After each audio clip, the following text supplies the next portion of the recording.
Yep.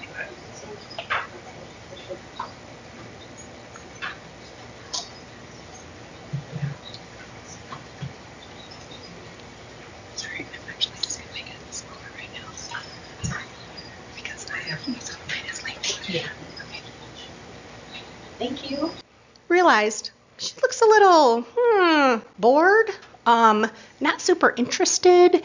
And so I said, Mrs. So-and-so, how do you think this is going for you? And she looked at me and she said, aw, sweetheart, it's really nice that you're doing this for me. But I just want to tell you, I've been taking care of my husband for 30 years. And when I get home, this is going to be his job now. And I thought that really represented a lot of things. First of all, OTs really like to work on daily skills, dressing, getting prepared for your day. But it also speaks to me coming in thinking, of course she wants to learn how to dress herself, when in actuality she had a whole different plan. And nothing I said or did was going to change her plan. So anyway. What is this? So this is actually a course that's given at Brock University, which is in Canada, and it looks super confusing, right? Like, what the heck is going on here?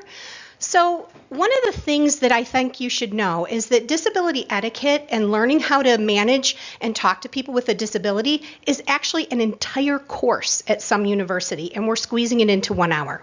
So please understand that if it feels a little like, I still don't know what to say, or I'm not sure what to do, it's okay. It's okay. And what we want you to do is understand that as you practice and as you experience using these words and approaching people with a disability and allowing yourself to become a little bit more comfortable, this will help, okay? So there's a lot of assumptions and stereotypes and word soup that happens, and you feel that, oh, what do I say? Do I say disabled? Is that okay? Do I say autistic? Can I say that? Can I say someone with a sensory problem? Is problem okay? So we want, and we'll go through a little bit more of this, but I just like this visual of that's really tough sometimes. So I'm going to go ahead and turn this over to Stephanie and let her take over for a few. Okay. So disability, by definition, a physical, mental, cognitive, or developmental condition that impairs, interferes, or limits with a person's ability to engage in pretty much anything they want to do every day. So when it's not always things that you want to do, these activities, these tasks, these responsibilities are oftentimes what we have to do, regardless if we want to do them or not. And when a disability of any one of these different types, which is something we'll get into in a little bit on how that looks different and how it varies from person to person, even with the same diagnosis, the same, all the other demographics can be the same, but how is it interfering with their life or limiting what they need to do every day? And again, that's kind of our job, is to find out, is it more than dressing that they need to do? Do they need to take care of their husband? Do they need to take care of their farm? Or, what are their responsibilities? So again, disability by definition is kind of an umbrella term, and we'll talk about some of the more specific types. And as far as terminology, one thing I would like to caution against would be, sorry, were you going to? I was just going to adjust the microphone over so move it. So you're in front of it a little better. Okay. Is that better? Yeah, saw you coming. And so, I'm a loud talker. Side note, so let me know if I need to tone it down. And what I didn't mention was that, yes, my specialty is in the upper extremity rehab from shoulder to fingertip, but I have some other experience with neurological conditions. So I worked inpatient neuro and like a critical care neuro floor at Mary Free Bed for a while. And one thing we're going to talk about in a little bit is someone who's had a brain injury tends to be sensitive to light and sound. And again, by nature, I'm just a loud talker. And it took me a few patients for them to say, "Why are you yelling at me?" It's like, I'm so sorry. So I get excited and I'm passionate about what I'm talking about. So just let me know if, give me a hand signal like a universal sign. Shh.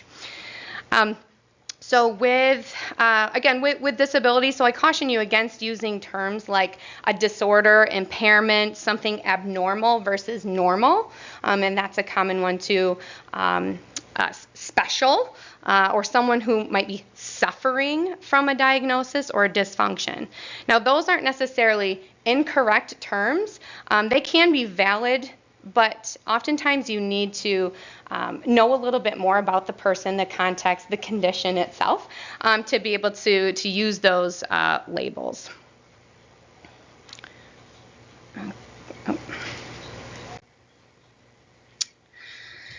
Interestingly, about 1 in 6 of the world's population do experience a significant disability at some point in their lifespan.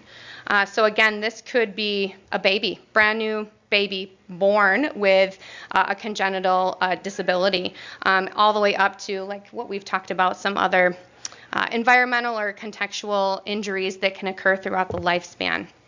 So about 16% of the world's population, that's about 1 in 6. Disability affects anyone. It is non-selective in that way. So it could be any population of people all over the world, globally, different countries, cultures, ages, gender. It's non-selective. There are some times where there might be a predisposition or a risk factor that might produce a disability at some point, and those are things like genetically, you can't always predict those. There are some testing and things that might be able to predict some disabilities that come with congenital. Otherwise, there are environmental exposures that can then secondary to disability, and as well as contextual. So I'm going to dive a little bit more into those smaller groups of disability, so you have a better understanding of that. Again, remember, disability is kind of like that umbrella term, and we'll chunk it down into the next few slides. So a physical disability is one where there is a dysfunction in one or more structures of the body. And oftentimes this is something that you can see. Okay, so this might be a disability on the body that you can see. It includes muscles, joints, think of everything internally, entire limbs, and a combination of those structures can be affected, especially if there has been a traumatic injury. How one would have a physical disability.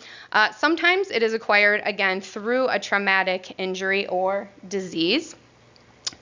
And again, other times it might be something you are born with, or genetics that it's what we would call like non-modifiable. There's nothing you could have done to prevent that disability. But the physical disabilities, they can affect joint mobility and the motion of our bodies, the way that they move, our strength. Sensation is also considered a physical disability if there's an impairment with that. And just general endurance. So what you might hear over the next few slides also, and even into the next 2 sessions, is mobility, motion, strength, sensation, endurance. There is an opposite side to that, and that would be the disability side. So the opposite or disability of mobility would be limited mobility or immobility.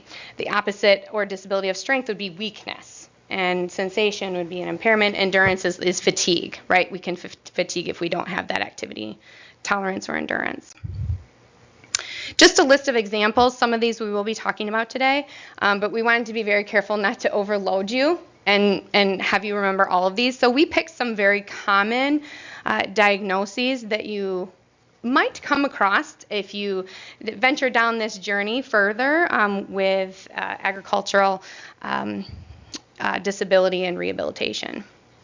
Okay, so just a list of examples. The next subcategory for disability would be mental health. And so a mental health disability would be a significant disturbance in thinking, emotional regulation, and behavior. And how one would have one of these. Some some people are exposed to adverse conditions. An example of adverse conditions, poverty is a big one. Poverty, low SES, exposure to violence in the home or growing up, disability itself, and other inequality opportunities. And it's about, can I go back? Nope, I can't go back. Okay, well, I was going to jump back for just a second because with mental health, this is not to be confused with I'm having a bad day, or, a lot of people throw around, I'm just feeling so depressed right now. And these are actual diagnoses from a practitioner. So just because you're having a bad day or you're feeling depressed, that's not a diagnosis. Feeling sad is normal, and having a bad day is normal. And so this is kind of another terminology thing that I just thought I'd bring to your attention, that these are actual diagnoses. And it's okay that you have a bad day or you're feeling sad, but those are feelings, not diagnoses. And having a good support system for these can really help that individual manage. Okay. So the third subcategory here is cognitive disabilities. And so with cognition, there can be an impairment in cognitive functioning.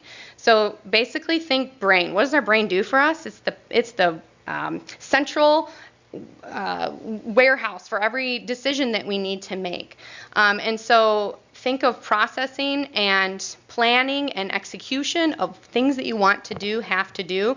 And so this is related to attention, memory, knowledge, just general understanding, decision-making, inhibition, planning, reasoning, judgment, perception. So that's all part of cognitive functioning. So our brain's really responsible, and different parts of our brain are responsible for different cognitive functions.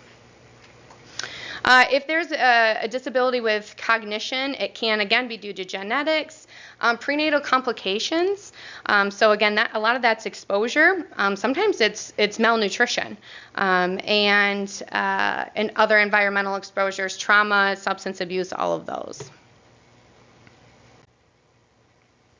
And here are some examples.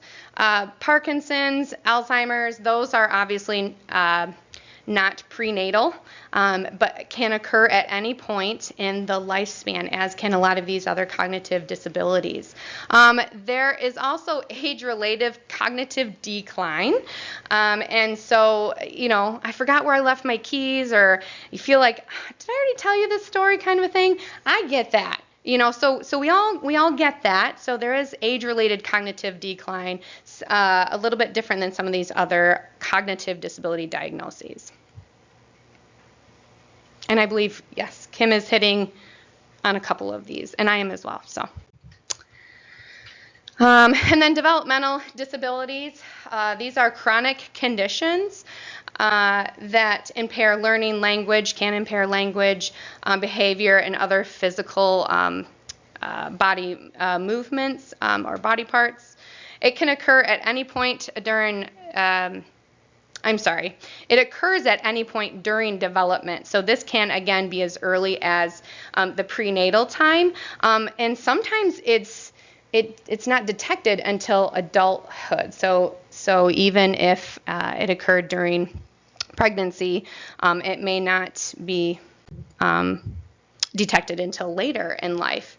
So some common diagnoses that you have probably heard of are listed here as well.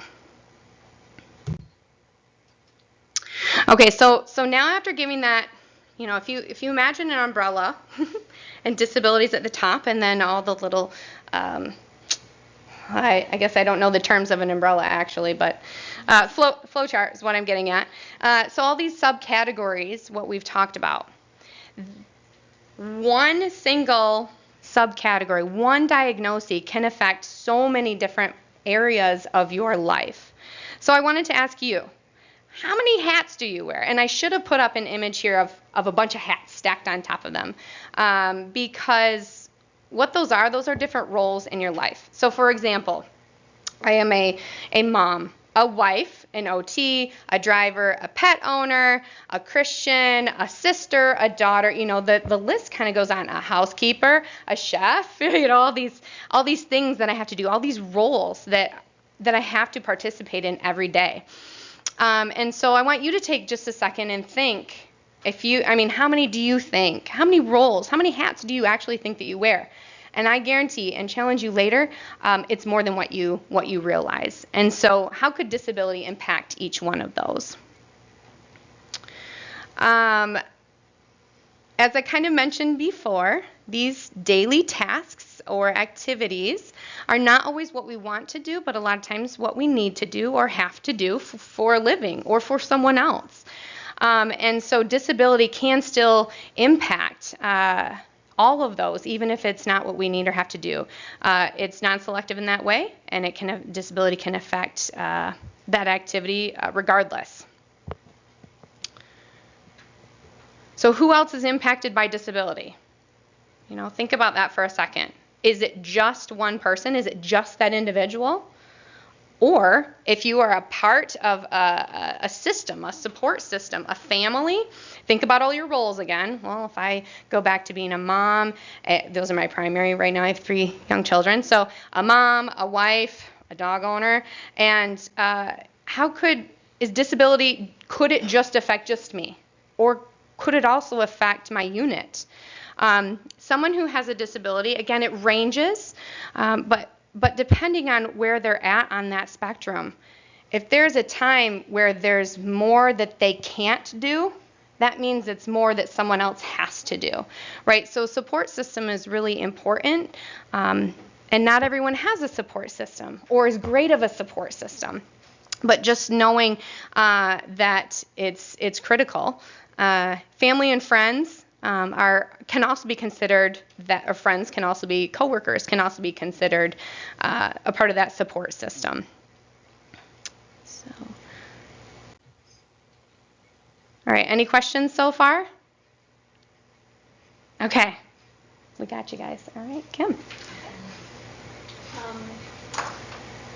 I was just making some notes because I think when I was talking about OT, which honestly is probably one of my greatest joys and passions, I neglected to give fair description to what Stephanie's kind of been alluding to. So I wanted to just clarify.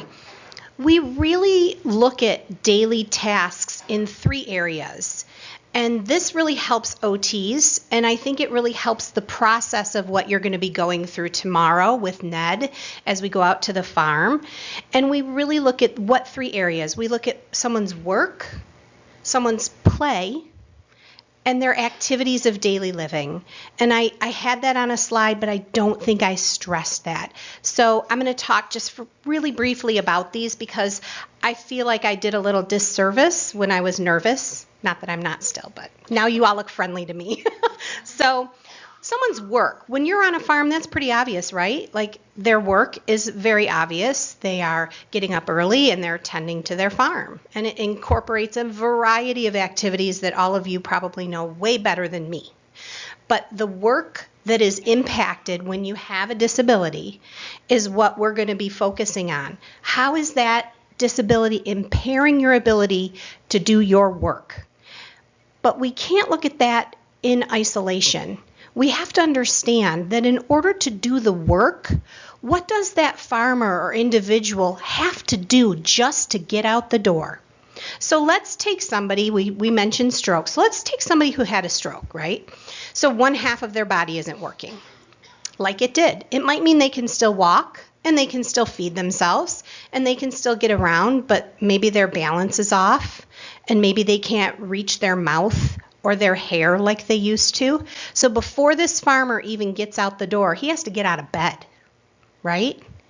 That's not even that's not even work, right? That's an activity of daily living. We have to get out of bed, get to a sink, brush our teeth, get to a kitchen, feed ourselves so we have energy, right?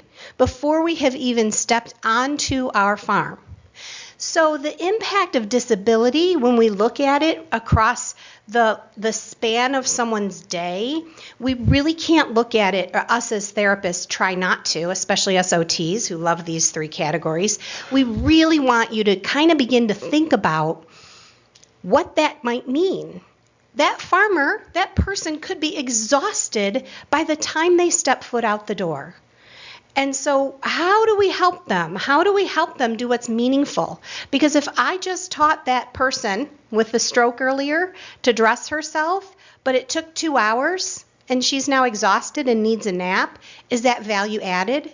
I would argue no. It took me a while to learn that, but or maybe just that one visit. But I think it's really important that you consider this kind of balance, right? Like, what does that look like for that person? And then let's talk about what we all kind of want to do, which is our third area, play. So we talked about work, right? It's a huge value system for most of us, especially farmers. We talked about activities of daily living, meaning, what do I have to do? I got to dress myself. I have to get to the bathroom. I got to feed myself. But what about play? What about something I like to do?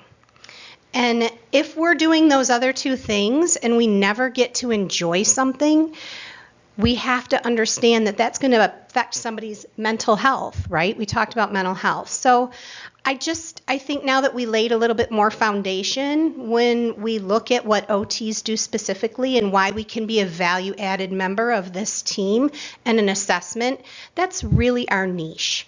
And I think it's just kind of good knowledge for you guys to break apart somebody's day in some of those areas. It helps to understand, boy, I got the farmer out there, but he's got to spend 12 hours doing what used to take him 3, and why is he exhausted the next day? Right? And we'll talk a little bit more about some things in my next session about energy conservation and some of the ways we handle that. Okay, so that was my little side note from this slide. So, but does that make sense? Did that help people kind of clarify and tie together some of what OTs look at? Any questions right now? Okay, so this is something that I love, okay? And I love this slide, and I love talking about equality versus equity. They don't seem like they're very different terms, but in terms of someone with a disability, somebody who's in a wheelchair, we're not going to make things equal. I want to, but I can't. I can't make every curb cut flat. I can't make every bathroom door wide enough. The equality inherently isn't there. But what I can do and what I can work toward with a lot of our people who have a disability and we're supporting is the concept of equity. And I love this visual, because what we're doing is we're not necessarily doing anything to that person, right? But what we're doing is we're putting something under them. We're boosting them up. We're saying, we see you. We see that you have a different need than me. Right? Like, you might need 2 feet, somebody else needs 4 feet. And we're not saying that that's fair. Nobody's talking about fair. We're talking about equitable. And that is that's a really important term that I hope if you dive further into this, that you spend a little time kind of contemplating that. It's a different term. It's not, we like to think of things as being equal and fair. That is not life. Anybody with a disability can attest to it ain't fair, and it doesn't feel equal. But that's not our job. So creating equitable situations so that we allow somebody to become their very best version based on what they've been given is super important. So I got to get off my notes get back to my notes because I got chatting. What didn't I say? Oh, health inequity and access. So that sometimes is something we really can play a role in creating an equitable situation, is just access and creating those environments where somebody can get to people like us, right, who can help them. Okay, which brings me right to accessible. So accessible is the ability to be reached, used, seen, understood, appreciated, influenced, or adapted. So I think that it's important to think about access when we talk about equitable, because if somebody doesn't have access, so if that farmer on that rural farm has no idea any of this is out there, and they have no way of knowing, they don't have access to all this knowledge, right? It's not coming before them, so they can't access it. And we really want to find ways that we can create accessibility for people. It sometimes is through education. I feel like things are way more accessible than they used to be. We have the internet, we have so much stuff out there. But knowing that it's out there even is sometimes not enough, because people are proud. And just because you've been taught something or learned something doesn't mean that you actually are able to reach out at that point. Sometimes when people have a newly acquired disability, or even a disability that they've been struggling with for a long time, but it's gotten worse, those progressive conditions, they're like, listen, I'm not, if I pretend it isn't there, right? Like it's not going to affect me. I don't want to admit I need help. And it's our job, not just to create access within like knowledge, but to allow ourselves to be an accessible piece to them, right? Like if we come at somebody so fast and furious, ready to teach them all we've learned, but they are not ready, or we're coming on a little too hard, a little too strong, we are not accessible. So I like the concept of you understanding that you as a person can be accessible to somebody, and creating and fostering that environment for people. Does that make sense? Okay, so what does disability look like, right? So I like to talk a little bit because, again, this is going back a hot minute, but one of my big things when I was in OT school was like, look at that person using that wheelchair accessible only space in the parking lot. How dare they? They have no disability. Well, maybe I didn't recognize what their disability was. So we all recognize those adaptive pieces of equipment as a disability. But there's a lot of people who you wouldn't know what their disability is. And it's not just people with mental illness. It could be someone with MS. You could have somebody who has MS that they're not using an assistive device yet. They're able to ambulate, but they sure can't ambulate very far very well. And they may not look any different than anybody else. So catching ourselves as human beings. Yeah, go ahead. What is MS?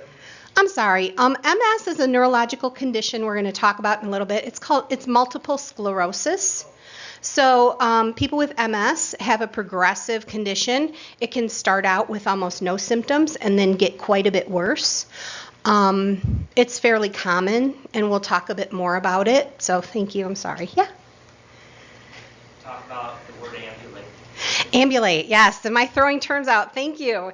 So, Keep throwing them out. Okay. I want to hear those terms. okay, great. Yeah, so ambulatory versus non-ambulatory. That's our fancy word for walking, right? Can you walk? Can you ambulate? So that's what we mean when we say that. So, but yeah, if there's anything else that I've been sort of chattering about that you have a question about, please ask me. Anybody? Okay. So what do we think? Are we understanding the point of this slide? Okay, so what's a bias, right? This is a belief that results in treating someone unfairly. Before we move into disability etiquette further, it's important to take a moment and discuss our personal biases that impact how we view somebody and the language that we use. And educating yourself is a great step to removing these barriers. First of all, we talked a little bit about not all disabilities look alike. And Stephanie touched on some of the things that people who are able-bodied, and this falls under that ableism that I was talking about earlier, you're such an inspiration. I could never do what you do. I mean, right? I don't have to. I got to do what I have to do. It's not always a welcome comment, right? It's just not. And for us, people who are lucky enough to be walking around who haven't been challenged with a disability yet, it's very easy to use these statements as fillers. And we just need to be careful about that we don't need to fill the space, right? It's okay. They know they have a disability. They know they're not ambulating. They know they have autism. They know they have MS. And I know I have what I have, and you have what you have. And if we can see the beauty in that, in the challenges, and if somebody if somebody trusts you enough to allow you into their world and shares with you their disability, that's an honor, right? Like, that's a true honor. My favorite on here, being in rehab, and I do a lot of mentoring, and I've taught at Macomb, and I love young therapists. They are like amazing, like just like awesome, like green and beautiful, and this you need this help. That's such a bias, right? Like, we think we know what someone needs. Seriously? I do sometimes. I'm a mom. I look at my kid all the time and I'm like, dude, you need to do this. But it's not my job, right, to make somebody want what I'm trying to offer them. It's presenting it in a way that is appetizing. You might have served up exactly what they need, but babe, you got to put some cherry on top. You got to get their skin in the game, and you can. It's amazing. You don't have to force feed somebody. You have to inspire and help and educate. So in that talks to all that. And this is Stephanie's slide. I have a question. Yeah. On that previous slide, you had the statement about you're such an inspiration. Mm-hmm. People are. So what would be an appropriate way to express that appreciation for what the hard work that they're doing? Yeah. I think you call out specific hard work that they're doing. Can you use the microphone? Oh, yeah, sure. Sorry. So that's a really great question. How can we share our source of like amazement and appreciation for what somebody's actually doing? And I really think it's in the specifics. I really think it's being specific. It's saying to somebody, dude, I noticed you're using your assistive tech and you're able to get into your tractor so much easier. I think that's amazing. You've come so far on this journey. I noticed this.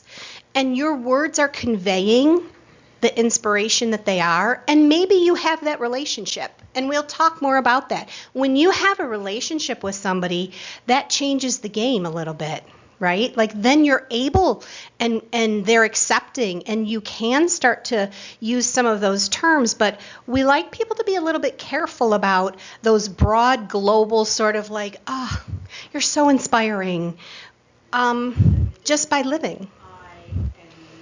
Yes, exactly. Yeah, I think you're right. If you didn't hear, she said, it's the difference between saying I and you, right? I noticed that you were able to do this, and I noticed this, versus your, and putting a blanket statement to it. It just makes it, it's an attention to detail that honestly, if you use it across your world, it's probably helpful, not just in your work. But thanks, that's a good question. Any more? Yeah. Is this where you use language, or you talk about that more later? Yes, we are. Next. I love that. Oh, that means we're doing a good job kind of segueing into some of this. So yes, we're going to most definitely hit on some people first language, and I'm going to let Stephanie do that if no more questions.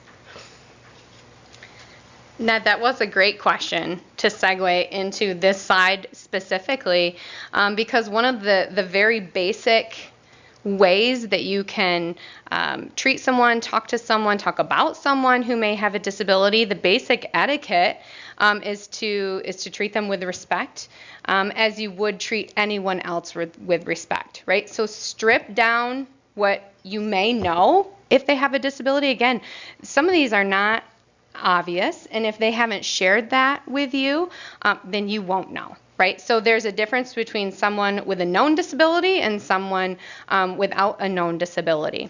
And if you strip that down and you treat them the same way regardless, you can appreciate or be inspired by your best friend or your neighbor that may or may not have a disability. So you can still be inspired by anyone and everyone. And so This is a great slide to again give you that like powerful quote. There is no greater disability in society than the inability to see a person as more than that known disability, because we are all people and we are all different regardless of what disability or challenge or blessings we have had. And so strip all that down and treat someone else how you would treat everyone else, or what your mom taught you. Treat someone how you want to be treated, right? And it is just so true. So there's a few other recommendations, or I suppose guidelines, that we'd like to share with you that can couple with this etiquette that we want you to walk out of here with. Okay, so okay. Now you're meeting someone for the first time. You may or may not know they had a disability or a condition or impairment, whatever it is, but they share that with you if you didn't already know. So now what? Does it make you feel funny? Does it make you feel different? How do you treat them? Do you have to think of that first, or shouldn't it matter? Or is it rude or disrespectful if you don't take it into consideration? And so what we want to encourage you to do is to introduce yourself, right? Step out of this like, oh my gosh, what do I do? What do I say? How do I act? How do I help? And introduce yourself. Who are you? If it's your first time meeting them. And use those typical greetings that you do for all people. If it's a handshake, go ahead and offer a handshake. Even if someone is missing fingers or has a prosthetic hand, it's okay to, extend, and they will either receive it or they will say, how about an elbow bump? Okay, how about an elbow bump then? And so use your typical greetings, and that is showing respect right away. You're going to build rapport, which is our fancy word for befriending someone, essentially, right? Gaining trust and befriending someone, and kind of putting down your wall a little bit. So speak directly to the person. So if someone is using a wheelchair, is one example. If someone is shorter than you are, if it's a child, even really kind of no matter, get to their level. Okay, so if they are at a shorter level than where you are standing, pull up a chair, pull up a stool. If you don't have anything in your environment to sit on, you could just bend down, crouch down, but try to get to that person's level and speak directly to them. Do not offer assistance unless it is requested or appears necessary. I'm sure everyone in this room shares that same thought of how can I help when you see someone that looks like they could use help. But I'm the first to tell you, again, I have 3 little kids. I'm a very busy person. Probably daily I need help and I look like I need help. And so there are times where it appears necessary, but it's important that you always offer assistance before providing assistance. And it's okay to ask questions and to make that offer. Can I help? Can I hold the door? Would you like some help with maneuvering? Would you like me to grab your things? Like you might see someone who's they might be using a cane for an example, and they have a bunch of bags with them, and they're pulling some other equipment, and then they have tools, and you just say, is that okay? Would you like some help? Can I help carry something for you? But wouldn't you do that for anyone else who's pushing a stroller, carrying this, using a cane, carrying groceries, right? Sometimes it's just appropriate to offer. But the point is you offered, you didn't just provide. Does that make sense? We don't just do, we ask. It's personal space, especially someone who is using a wheelchair. That's a part of them, or a cane. Any assistive device is a cane. I'm sorry. I was actually thinking, did I use too many terms? And then cane came out. But yes, anyone who is using any type of equipment. Oh, okay. So I kind of jumped ahead of myself there. To meet them at their level, making eye contact. If someone is hard of hearing, do you need to shout? or are you assuming that you need to shout at them? And again, it's not, forgive people like me who just naturally speak loud, and adjust your volume appropriately. And so it's okay to adjust your volume, but don't just assume automatically that you need to talk louder. And sometimes you can ask what their preferred method of communication is. If it is someone who has a hearing or a visual or a speech or language impairment, you can go ahead and ask what is your preferred method of communication. Again, back to the hard of hearing. Sometimes one ear hears better than the other ear. So ask, is one side, can you hear me better in one side or the other? And then, of course, you would speak on that side if you could. For someone, again, who has a speech or language impairment, making it difficult to receive or hear what you're saying and understand it, as well as reciprocate in that communication and respond to you. Regardless, be patient if you can. Again, if it's a known disability, be patient. And if it's not, you can ask, can I clarify something? And so don't be afraid to ask questions, especially when you're in doubt, ask questions. But be patient during a communication with somebody who does have a speech or language impairment. Don't assume that they do understand. Don't assume that they don't understand. And try not to interrupt them and go too fast. Andrea. Sometimes language barriers tend to speak louder, but it's not that they don't understand it. Yes. They're not understanding the language. It's not that they can't hear what you're saying. I So I've caught yeah. that sometimes is Yeah. trying to talk to somebody in another language or explain something, Mhm. and it's just the person doesn't understand that language so much. And the therapist would rather Yep. louder. Mhm. Yeah, Not this is a really good point. Yeah, trying to figure out how can we communicate now that there's a language barrier. Yes. So a language barrier, a child, an elder adult, right? Sometimes we just talk louder again because we assume that we need to. If there is a language barrier and that they are not able to respond or communicate back to you, you may assume or think that they don't understand you or they don't hear you, or if you talk louder, maybe they'll understand you, right? And I think that's the point Andrea was trying to make, that's not the case. And I think we all find ourselves doing this. Don't you talk different to a dog than you do your neighbor? Don't you talk different to a baby than you do your grandma? I mean, we just talk different sometimes depending on who we're talking to. But if there is a challenge with communication and language. So here's the difference between speech and language. Speech is the sound that comes out. Language, if I knew sign language, I would show you that, because that's a form of language. It's not necessarily the sound that we're saying, it's do you understand what I'm saying? Do I understand what you're saying? Therefore, different languages. And this brings up a really good point too.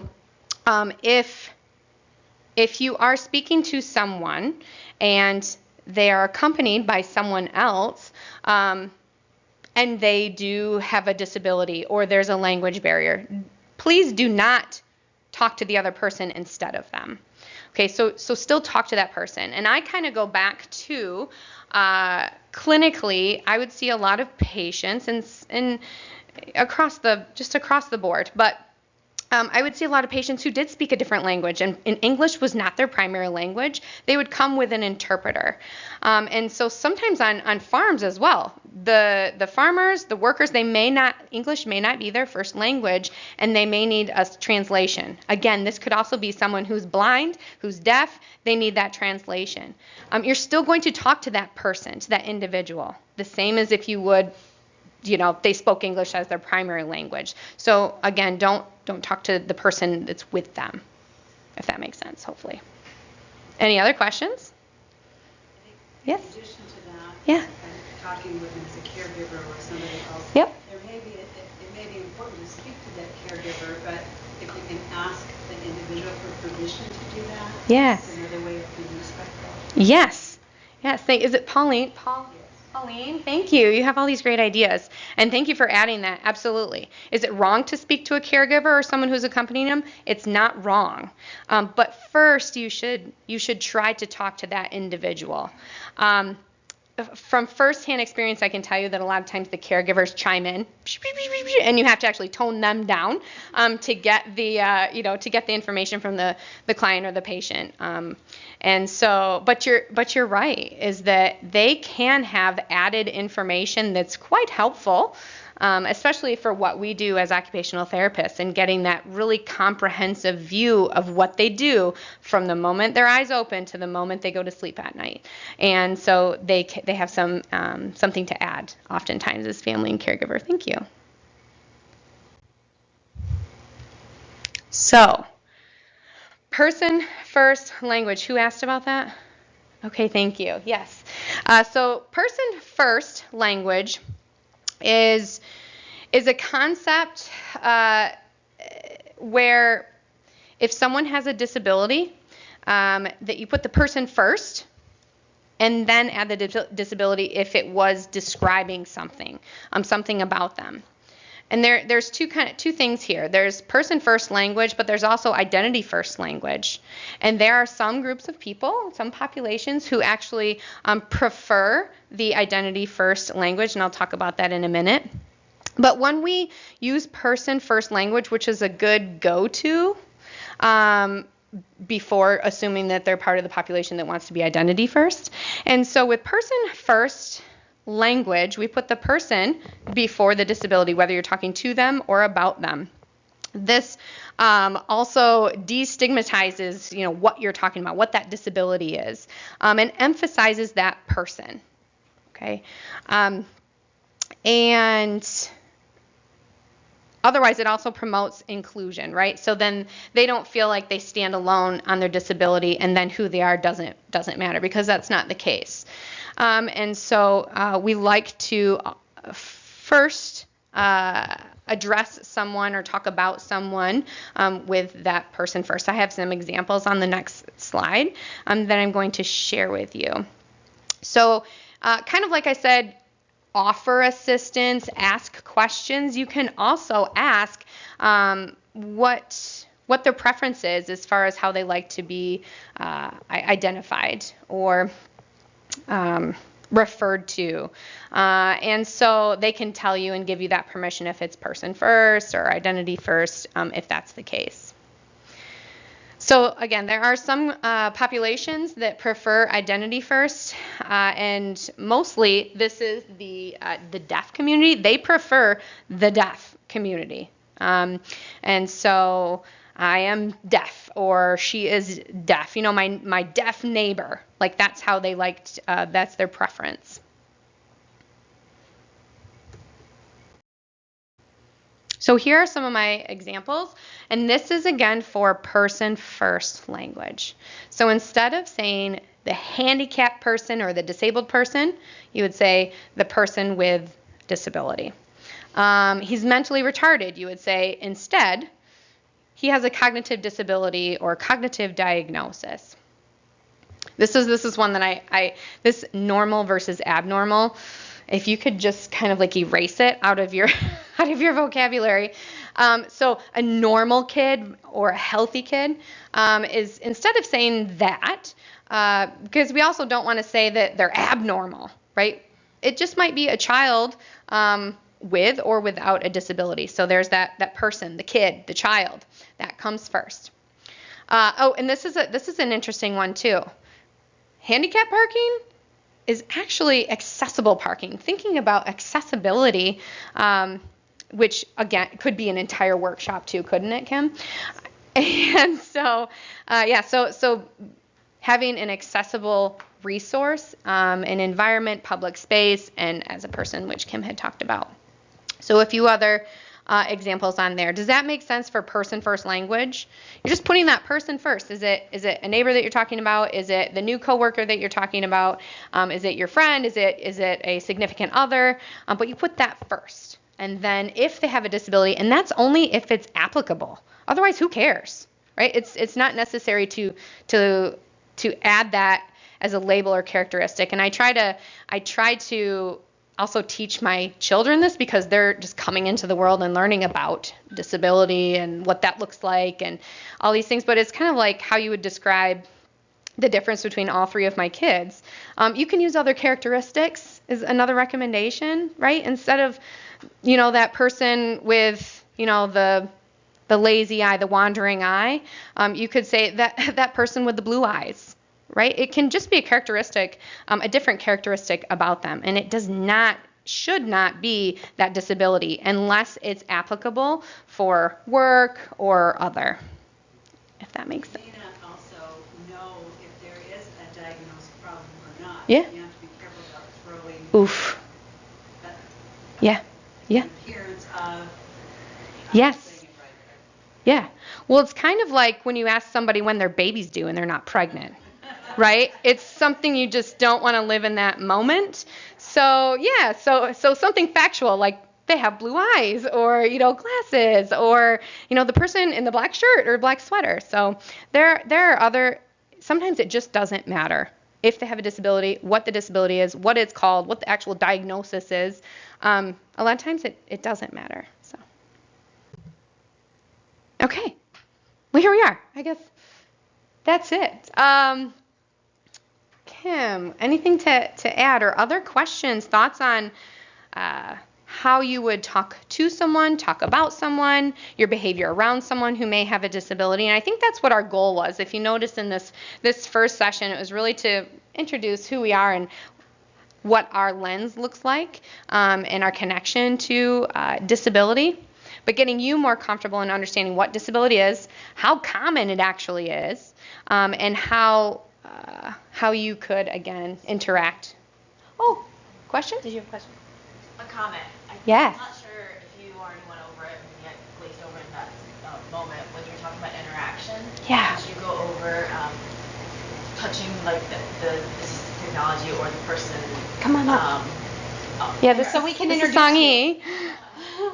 She is another presenter, and she's bringing up such a good point, and so we wanted to just take a moment, and would you go ahead and just introduce yourself real briefly, and then say what you're going to say, because I know what you're saying. It's good stuff. Awesome. Hi, my name is Sung-Hee Westlake. I'm a rehab engineer at Michigan Medicine. I'll be teaching the session on assistive technology or smartphone and smart devices as assistive technology on Thursday.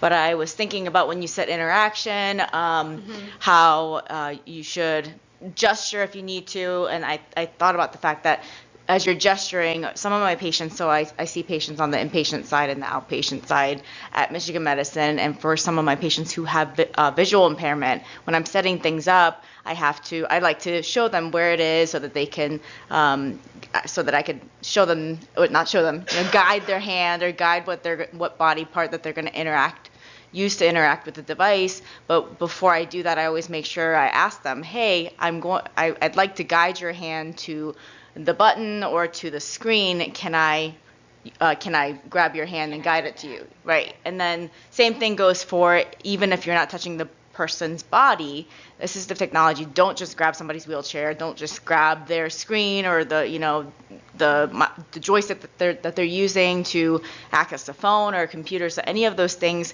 kind of think of it as like an extension of their body, and so you wouldn't just grab somebody's hand and pull them. And that might feel obvious to you because if you don't use any assistive technology or don't have any obvious disability, that's something that you might be able to relate to if somebody were to interact with you in a more rude way. But I think that's something that you have to get used to. And I always have to remind myself too, and I've been in the field for over 10 years, and I still have to oh wait, no. Let me ask. And then after that, if you build rapport, you get to remember, oh, this person likes to be interacted in this way or another. So, yeah. That's just one. I think your point about asking and then making sure you get the answer before you start. Yeah. That's important because I've caught myself even asking as you're doing it. Yeah. Help or Yeah. to move something. Right? And that Yeah. goes for canes, walkers, any devices that may be attached to their wheelchair. It goes for dogs that are helping people. You just you just have to assume that that is part of them, their world, and if they allow you in through permission, then that's a blessing, right? That's an honor, like we talked about earlier, but it is definitely coming with the request, And right? the placement that they leave their walker or something maybe for their access Correct. rather than, oh, it looks like Oh, it's in yeah. the way, let me move it. Right. Yeah, boy, I love to move people's walker. Oh, I'll put that right in front of you, but it is just, check yourself, man. Yeah, does everyone know with therapy or service dogs? I think most everyone knows, but that you're not supposed to talk or pet them. And occasionally you can ask, because sometimes if they're off duty, they won't have their vest on usually, and that's when you are able to, if you ask first, can I pet your dog? But yeah, that sometimes we forget because they're so cute and we just want to pet them. But whether, I always teach my kids that too. That's something else I teach my kids. Whether there's a vest on that dog or not, always ask the owner, because sometimes it may look cute and have a vicious bite. And so, yeah. Hey, Bev. Not all service dogs do the same job. Right. I encountered one this winter. The dog was running circles around the guy, and the service dog, that's not enough. Ill-behaved dog. But it was a veteran with PTSD. Oh. And the dog had his back and was on the Oh, wow. lodge. And Yeah. he never explained it. I didn't ask. I thought, well, it was just a young dog. But it's like, no, He is working, yeah. He's exactly what he's supposed to do. Yeah, that's so interesting. I'd never seen him Yeah. behave that way as a service dog. Yeah.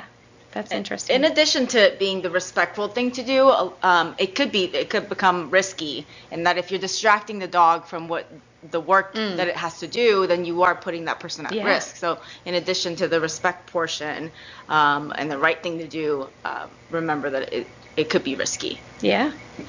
Very good. I don't know if I heard personal space talked about, but working with AT, that's pretty common that we're really close to individuals. Yeah. Allowing them to answer whether or not you can be that close is important as well. Yes. And us accepting their answer, even if we don't like it. Yeah. Mhm. Yeah. Yeah, I mean, seriously, I know that sounds strange, but it's absolutely true. Some people have a bigger personal space, and we need to respect boundaries.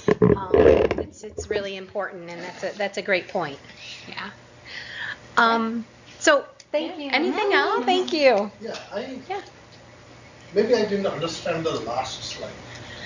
Okay, I'm having trouble trying to go back, but I'm going to try for you. This top button. I tried that one earlier. I'm afraid to go to edit. Sorry. My question is simple.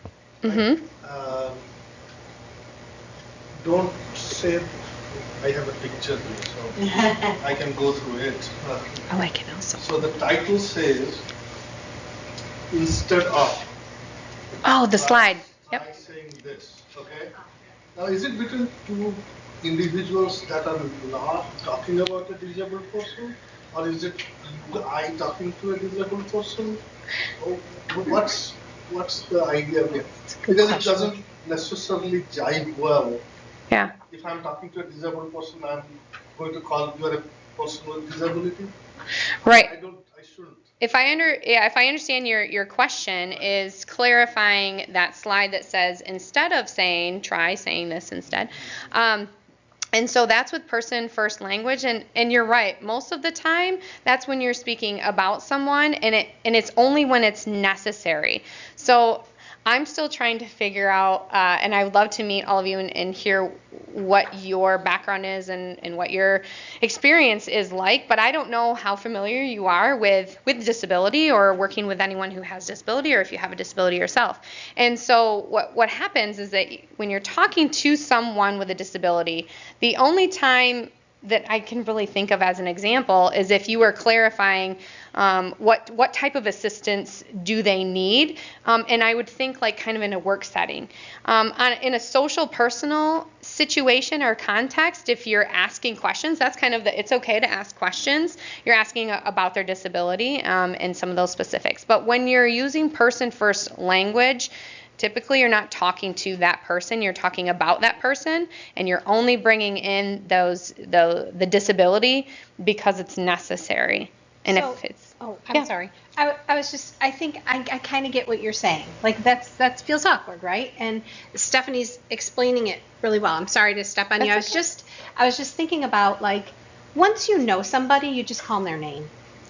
Like that's what we want. We want you to get to the point where they become just a person with a name for you. But if you have to refer to them, like you were saying, like, if you are on the phone talking to, I don't know, maybe their insurance company, which I do, unfortunately, a lot, I have to refer to, at times, their disability. And what we want the language to become comfortable being is referring to the person and not just the disability, so that it becomes almost like a habit for you to think about that person first, right? It's not just person first language. It's really incorporating the idea that we want to get to the point where we stop seeing labels. And whatever that label is, it's super important in how I want to interact with people, is to just have them become their name, right? Whatever their name is.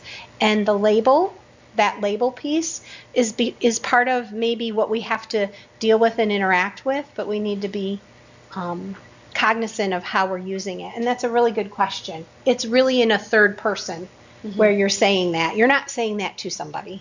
Okay. Yeah. Thank you. I have some input on this because my child has cerebral palsy. When he was in grade school, one of his teachers referred to the other students within his hearing as the normal kids. Oh. Then I got the question when we got home, well, aren't I normal? No. And he was only a third grader. Yeah. So you really have to think about, you may be talking to the parent, but if Junior's sitting right there, he's going to hear what you're saying. So you need to take some of that. And that's a word perfect example. Yes. Because they're going to hear what you're saying. Yeah. Yeah, go ahead. The other area that I found that person first and identity first comes into effect is digital accessibility. I spend a lot of time in, and to provide alternative text for people who utilize screen readers. It's important to identify, if appropriate, in context, to use person first when you don't know. Yes. And if someone specifically says identity first, then Yes. Yep. Yeah. And I think that because you said you were an educator, that becomes a very important part of being an educator when you're writing reports, those kinds of things. And I'm assuming that when we're going to be talking about writing recommendations and stuff, that we might use some of that language then as well, sort of the same thing of showing or proving that that technology or that piece is needed. Is justified. Yep. Yeah. Only when it's required or necessary is when you need to pull that disability piece in, right? Otherwise, call them by name. Yeah. Did you have a question? So I think the other thing to keep in mind, I'm also an occupational therapist. Oh, yay! Is that we don't get to decide when someone prefers identity first versus something else. That's right. I was on a discussion board and somebody, I'm ashamed to say, other OTs, but they were, running scenarios and saying, I work on a unit with a bunch of orthopedics, and I need help with my total hips. And I made the comment that, they're not total hips, and they're not orthopedics, they're people. And they pushed back and said, well, lots of people like to be referred by their diagnosis. I'm like, I don't think that's accurate. And that's, it just, I think they didn't like being called out. And Probably. Oh yeah, it's not a problem. It's not, there's nothing wrong, but nobody wants to be called a total hip. Right. I don't know anybody who's ever said, yeah, please identify me by the surgery that I have. That would be awkward. We, as the providers, don't get to decide. Yep. Someone's first. And that's such a good point. And we want you to get to that place with all the people that you're working with where you know how they want to be referred to, and it's probably their first name. It just probably is their first name. And you start to see past, and you start to just appreciate their strengths and their abilities within the context of what we're calling a disability. Because to be truthful, when I spoke before about ableism, being able-bodied is really its own disability, okay? And the reason that I like to say that is because through able-bodied people and ableism is we're coming at scenarios thinking that we somehow might know something a little bit more, better, or we can do something better. But one of the things that we know, if you're living long enough with a human condition, which we all are, right? We all have some human condition, is that when we can get past color, race, gender, disability, ability, we start to appreciate strengths and we support people in weaknesses because we all have them. And so that's really our goal today, is to help you see beyond a label, a disability, an ability, and understand the support that you're providing, that it's an honor and a privilege, and that people are allowing us into a private world a lot of the time, and just coming to it with respect and an open-mindedness. And that's, I think, just a really beautiful thing that we're allowed to do. It is a privilege. And so, go ahead. No. I just wanted to mention that a few years ago we did a project, Kansas, Ohio State, Alaska, on disability advocacy and awareness, and it can be branded within any state with AgrAbility. So I can share the link with somebody. That's awesome. Yeah. And it's about people first, about just teaching that age group a lot more about everything they need to know, or at least some ways they can investigate and do a project. Love it. I think we're going to maybe take a. Ned, you had something? Sure, great. We need to move on Yep. to the progressive medical condition, or Yep. non-progressive. Let's do that next. Okay. We'll Do we have want to a do a 10-minute break? We'll have a break we're after going to do a that. break after that. Okay. Yeah. Okay. But Love it. before you move on, Stephanie, Yes. just give a short definition of person first language is, and identity first language is. Okay, so person first language versus identity first language. When you're thinking person first language, you're stripping down everything and you're putting that person as if they could stand alone with or without that disability. And you're using the disability as part of a description, and again, only when it's necessary. Identity first language is when the disability comes before that person, when you're just using that as a description. And so that describes the person, whereas person first, it's not what the person has, but who the person is. Does that help? Yep. Okay, yes. So it'd be like, I'm working with an autistic child, or I'm working with a child with autism. Yes. Yep. Yep. Again, that's a question of So which one is person first language then in that example? I'm working with an autistic kid, or I'm working with a child who has autism or who is on the spectrum. The second one, yep, is the person first language, and the first one would be an example of identity first language. Thank you. Okay.